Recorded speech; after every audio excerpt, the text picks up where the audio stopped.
marka ugu horeysa waxaan rabaa inaan fursaddan uga faa'iidaysto aan tacsi halkan uga diro nin ummadda Soomaaliyeed qaali ku ah Axmed Kayse oo dhawaan geeriyooday. waxaan Ilaahay uga baryaynaa inuu naxariistii janno siiyo eheladiisii iyo qaraabadiina iyo asxaabtiisa mar iyo imaan ka siiyo.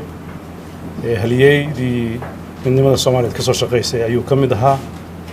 dhammaan ummadda Soomaaliyeed waa ugu tacsiinaya. intaa markaan ka gudbo dabcan dowladda qorshe guud oo ku salaysan 8 yool iyo 66 hawl shaqo ayay u soo bandhigtay bulshada reer Puntland in ay rabto in ay wax uga qabato muddada 5 sano ah ee xilka hayso. qorshahaas bisha 2019 bishii saddexaad ayaa si qorshe dowladeeda loo rogay. sanadkii la soo dhaafay sidaas ku shaqeynaysay. sanadka 2020 ilaa iyo xilka intuu ka dhamaanay taas ku shaqeynaysaa. laakiin waxay u kala jajaban tahay qorshe howleedyo u kala qaybsami doona si isku dhaf ah sanad walba inta ka qabsoomi doonto. saldhigiisana uu yahay in la tayeeyo dhammaan hay-adaha dowladda ee muddada 21 sano jiray dhinac walba laga tayeeyo intii laga gaari karo hadba sanadkaas.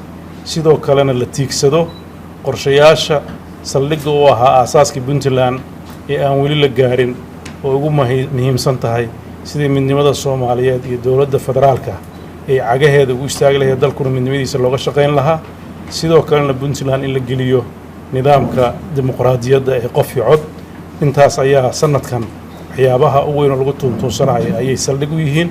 laakiin qorshe howleedyadaas waxay isugu jiraan dhammaan 4 qaybood ee xukuumadda la isugu qaybiyey ee dhinaca maaliyadda iyo dhaqaalaha, horumarinta dhaqaalaha, dhinaca adeegyada iyo kaabayaasha, dhinaca amniga iyo dimuqraadiyadda iyo arrimaha ku saabsan, iyo qaybta kaleeto oo ku saabsanayd horumarinta arrimaha bulshada sidii wax loo qaado. marka qorshayaashaas way qoran yihiin. sanadkanna waxaan rajaynaynaa sidii sanadkii 2019 qorshihii sanadkaas uu u wada hirgalay 86% ayaan rajaynaynaa sanadka 20kana qorshayaasha dhigan inay noqdaan inay wada dhammaystirmaan iyo intii kale oo laga gaaray way sanadkii 2019. madaxweyne waa Khadar Cabdi Ismaaciil Jawaari ku tirsanaya su'aalaha iyo qaayay su'aasha koobaad aragtida dani buugaaga oo 8 yool iyo 66 qabad ku xusnaa waxaad aad ugu cadaysay xorriyadda hadalku inay sugnaan doonto. dastuurka Puntland qodobkiisa 14aadna wuxuu sugay xorriyadda fikirka qofka.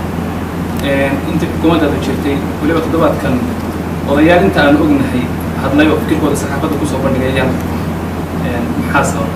qodobka labaad ee su'aasheeda waa israacsanaya waxa weeye waxaad ka hadashay khudbadaada caawa musuqmaasuqa in musuqmaasuq dhacay baad qartay. baarlamaankuna bishii 7 ee sanadkan waxay sanadkii ay soo dhaafnay waxay sheegeen in musuqmaasuq jiro.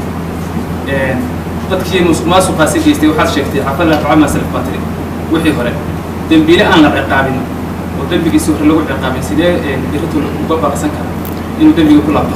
ugu dambeyntii kiiskii Caasha Ilyas ragii falka geystay ilaa hadda laguma fulin xukunkii wuxuu fulay. su-aasha koowaad ku saabsan waxaa sheegtay dastuurku siduu dhogaayo waa xorriyadda fikirka.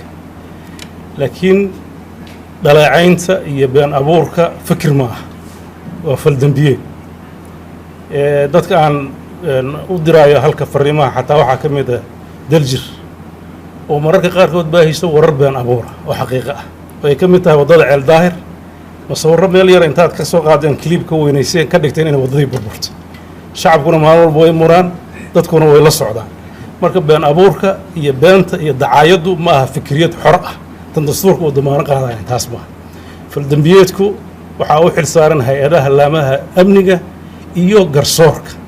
marka qof dowladdu ay xirtay si toosa ma jiro, laakiin laamaha amniga iyo garsoorka maxkamadaha la mariyaa, xeer ilaalin dacwadaha lagu soo ogaa.